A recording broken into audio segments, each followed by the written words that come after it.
Bonjour à toutes, nous allons poursuivre notre méditation dans le livre des Actes des Apôtres, chapitre 16, versets 33 à 40. Nous avons vu précédemment que Paul et Silas arrivèrent à Philippe. Rappelons-nous également que c'est suite à la vision dans laquelle un Macédonien les suppliait de passer en Macédoine, de venir les secourir. À la suite de leur arrestation, Paul et Silas n'ont pas murmuré. Ils étaient en prison, mais au contraire, ils ont commencé à prier, à chanter des louanges des dieux. Bien-aimés, ces hommes connaissaient la puissance qu'il y avait dans la prière et dans la louange à leur Dieu. Et la louange, c'est un moment qui nous permet de pouvoir fixer nos regards sur la bienveillance des dieux et non pas sur ce qui nous cause problème, et non pas sur les circonstances pendant qu'ils louaient. La Bible nous dit tout à coup, il se fit un grand tremblement des terres, en sorte que les fondements de la prison furent ébranlés.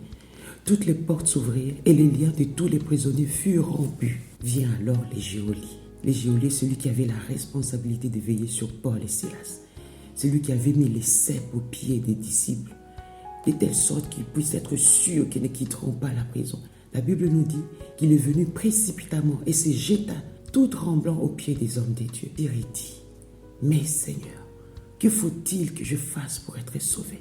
Les hommes de Dieu lui dirent, « Crois au Seigneur Jésus et tu seras sauvé, toi et ta famille. » Cet homme s'est certainement rendu compte que ces gens, que ces personnages pouvaient les secourir.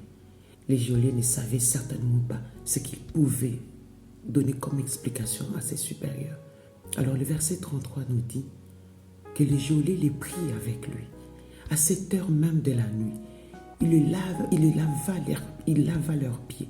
Et aussitôt il fut baptisé et tous les siens. Ces hommes lui ont ouvert les yeux.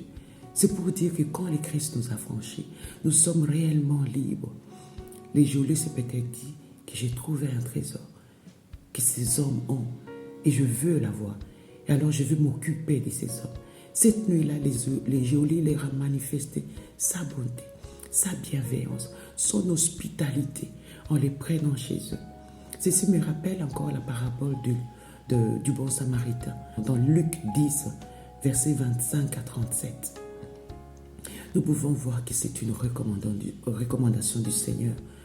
Le fait de manifester sa bonté, le fait de manifester son hospitalité, le fait de manifester sa bienveillance envers le bien-aimé, envers le prochain, envers l'autre. Et dans 1 Pierre 4, verset 9, il est dit « Exercez l'hospitalité les uns envers les autres, sans murmure. » Romains 12, 13 nous dit « Pourvoyez aux besoins des saints, exercez l'hospitalité. » Hébreux 13, verset 2 nous dit « N'oubliez pas l'hospitalité. » Car grâce à elle, certains, sans le savoir, ont accueilli des anges. Attention bien-aimés, la Bible ne nous recommande pas seulement l'hospitalité envers les personnes que nous aimons, les personnes que nous chérissons, les personnes que nous considérons.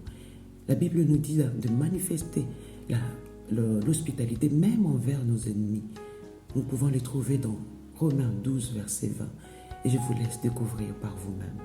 Et enfin, 1 Corinthiens 10, verset 31 nous dit « Soit que vous mangez, soit que vous buviez, soit que vous fassiez quelque chose autre, faites-le pour la gloire de Dieu. » Nous devons toujours rechercher la gloire de Dieu, même en exerçant l'hospitalité. Tout ce que nous faisons doit pouvoir donner gloire à notre Dieu. C'est notre but, c'est notre objectif ici, toujours donner la gloire à celui qui nous a créés, à celui qui nous a sauvés. Soyez bénis, bien-aimés. Amen.